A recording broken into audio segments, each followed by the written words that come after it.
A Brooklyn public high school is experiencing a surge of anti-Semitism, including swastika graffiti and death threats against Jewish students and teachers.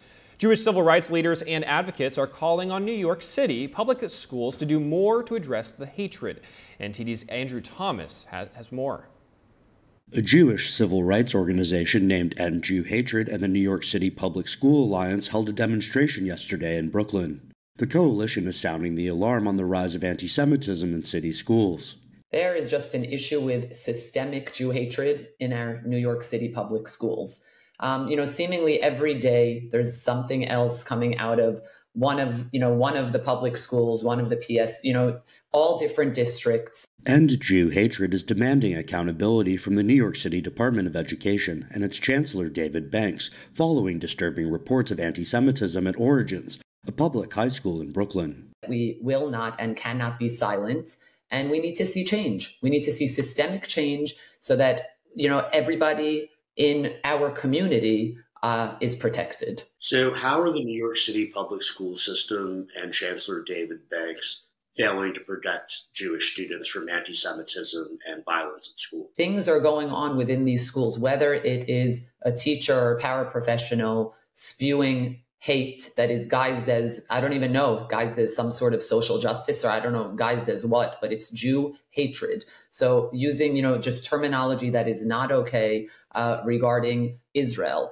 a map being put up without Israel on it. These, innuendos that are just, this is systemic hate that impressionable children are being taught. And when there's no accountability, that's where the failure is occurring, Andrew.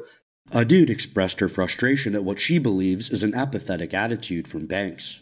About a month and a half ago, we held a rally, again, in conjunction with, we're representing parents, students, teachers. We were outside Chancellor Banks' office. You can just hear the pain in the students' voices as they spoke, in the teachers' voices, in the parents' voices, everybody. And we never even received a response. And things have just even, spiraled, downward spiral since then. What are your demands for New York City public schools and Chancellor David Banks? Well, short-term demands, we do have some demands in regards to training. We have some demands in regards to accountability, holding teachers, faculty, students accountable for this hatred.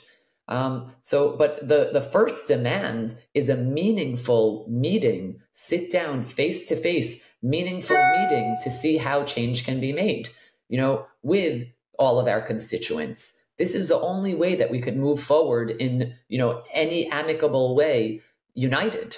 2 teachers have filed lawsuits against Ourigenz High School. The New York City Department of Education is investigating, but says accusations of anti-Semitism at the school have been blown out of proportion. Andrew Thomas, NTD News.